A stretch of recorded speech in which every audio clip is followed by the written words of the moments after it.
I'm back with Bevelyn Beatty Williams, co-founder of Atwell Ministries. Atwellministries.org is the website. Bevelyn, when we left off, you were kind of jumping into your case and the way in which they're able to use this kind of legal bludgeon to push you back, put you up against the wall. Let's back up and talk about the case itself. Let's begin at the beginning. We'll talk about first of all, what mobilized you into pro-life activism specifically, because you have a broad-based ministry, but you decided to concentrate on the pro-life issue. Why was that? For me, what activated it was Governor Cuomo. Thank God for him, right? He decided to appease the people, or I guess, New York, and legalize abortion up to 9 months.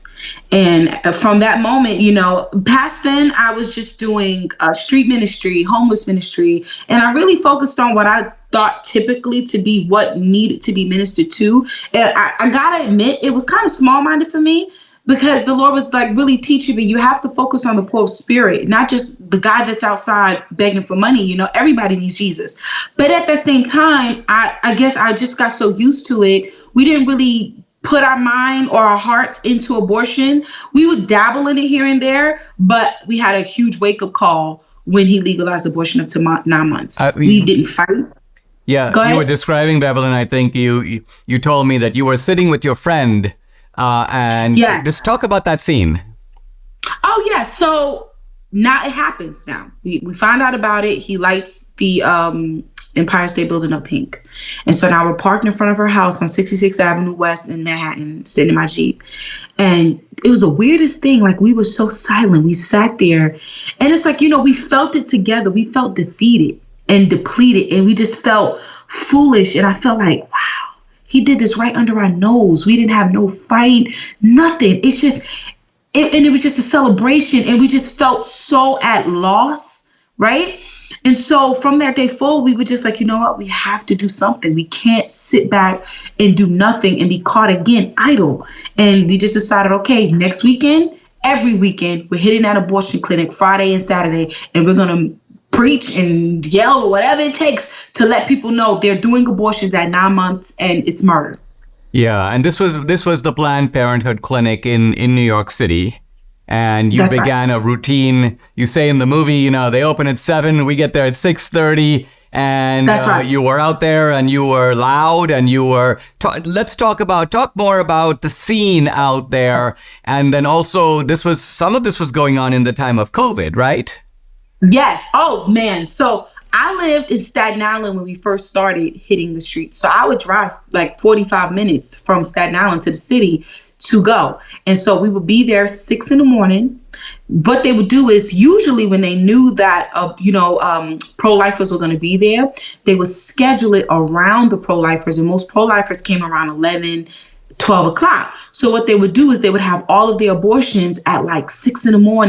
And then they'll have all, the pro-lifers come. So you would actually never meet any of the girls except unless they're going to get like a shot or birth control or something like that. So when we figured it out, they weren't ready for us to be there 6:30 and sometimes 5 a.m. And on top of that, the neighborhood. This is like liberal nation, smack dab middle of Soho. You got gay guys walking back and forth in freaking thongs and feathers, and they couldn't take it. So, so we get in front of there, right? I have to tell you the story. We're preaching the gospel. We're feeling it. We're feeling good. And then now all of a sudden, the people that would be counseling there, they would be like, you guys are too loud. We just want to show the women love. We want to counsel to the women. But they didn't understand that our passion was from love. Our passion was from the state of emergency. Because again, 9 months, I'm a mommy. That's a full baby, right? So one day, we're standing out there. We have been listening to the criticism. We're like, all right, maybe we're in the flesh. Maybe we're not operating in the spirit. So let's try to calm down, be a little bit more nicer to the girls. So this happens. We're standing at the door, and this happened all at like in a matter of seconds. One woman walks up. She's 6 months pregnant, poked out. As I see her get out the car, My heart drops to my stomach, Dinesh. I didn't know what to do. I was freaking out. And tears were just coming out of my eyes. And I was begging her. I was like, Miss, please don't go in there. Please let us talk to you. Please, we'll do anything. I'm almost at the verge of getting on my knees and begging this woman not to go in this building. She says, shut up. You're a woman. You should know what it's like. Mind your business, and curses me out. Now, I'm going to let you know right now, I am not one to get cursed out. But for the sake of love of Jesus, I'll take it. So now, as she's cursing me out, she walks through the door. Then the worker lady, she walks through the door, like I think half of the building down from me. She walks by and she says, go F yourself, right? Okay, I take that one on the chin too. But then this guy walks in front of us. And I mean, Dinesh, his eyes were like black. It's as if he had no white pupil. His eyes were completely black. And he had a very effeminate personality. And he came up to me and said, you know what? We're going to eat those babies for breakfast. And you see my fist? I can stick it in my behind. And he says that to me. Now, mind you, I just got hit with the pregnant chick, then the working chick, and now here he comes. And something bubbled out of my stomach. And I was like, well, let me tell you something. Jesus defeated death in the grave. No matter what you do, you've already lost the war. Jesus! I'm crazy. And we're preaching. But let me tell you something right now. We had that block on lock, Dinesh. Ain't no counseling. Ain't no girls coming for nothing. Nobody was coming to that clinic. That clinic was a ghost town. When me and Edmund was in front of there preaching that gospel, people wasn't coming. You had people driving up, planning to get an abortion. They see us preaching that gospel, they were out. And that's what they couldn't take about us. Oh, that's so interesting. In other words, you're saying it was so effective that by and large people were, it's almost like you stirred up their conscience, right? Just by your presence and by being loud, you weren't physically blocking them from access. You were just trying to talk them into changing their mind.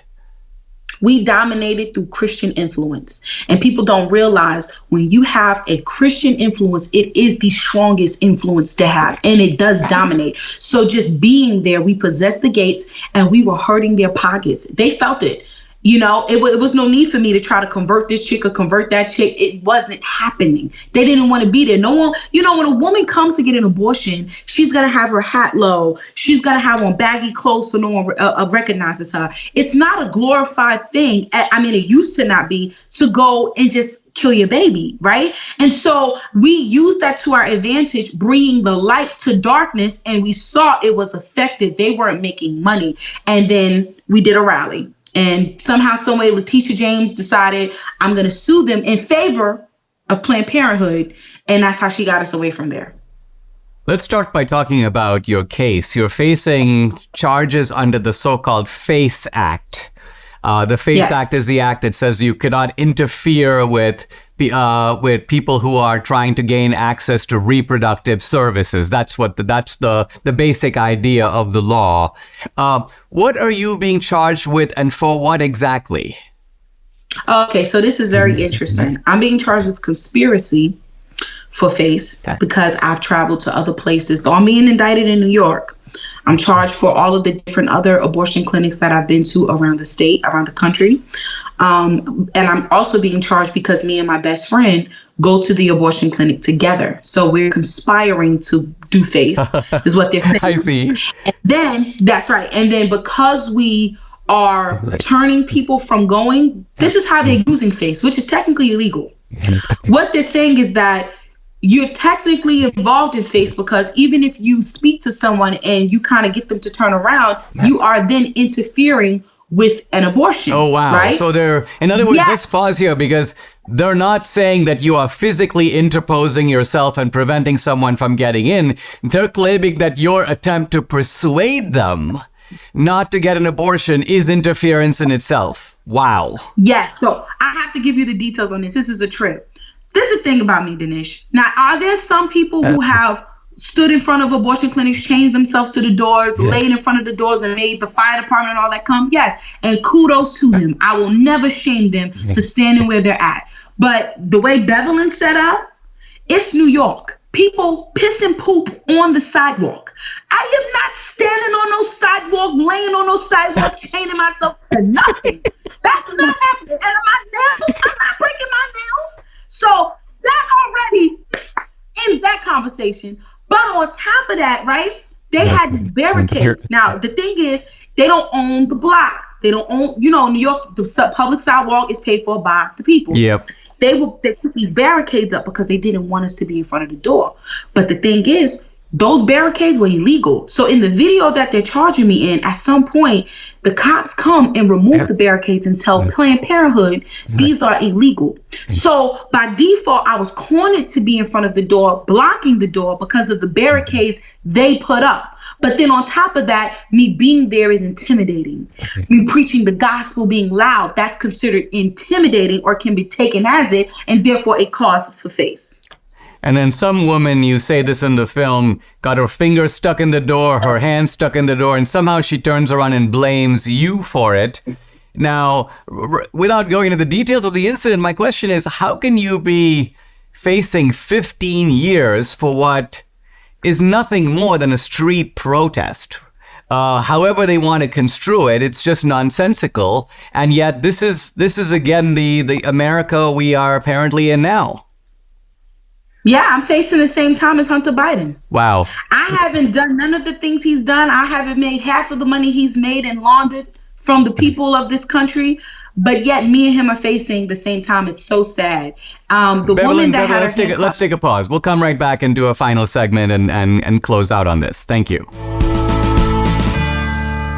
Last month, the G20 announced it welcomed discussion of the effects of implementing central bank digital currencies in their countries. Now, these digital currencies could allow the government to track every purchase you make. They could even allow officials to prohibit you from purchasing certain products or easily freeze or seize part or all of your money. In effect, they enable the government to control your finances. Now, concerned Americans like me, and I hope you, are diversifying our assets into physical gold with the help of Birch Gold Group. If you want a physical asset held in a tax-sheltered retirement account, you should contact Birch Gold. Debbie and I are customers. We buy our gold through Birch Gold. But find out for yourself. Text Dinesh to 989898. They'll send you a free information kit on gold. No obligation, only information. And here's the easiest way to become a customer. If you have an IRA or a 401k from a previous employer, Birch Gold can help you convert it into an IRA in gold, and you don't pay a penny out of pocket. Again, text Dinesh to 989898. Claim your free information kit on gold and call Birch Gold, because if digital currency becomes a reality, it'll be nice to have some gold to fall back on.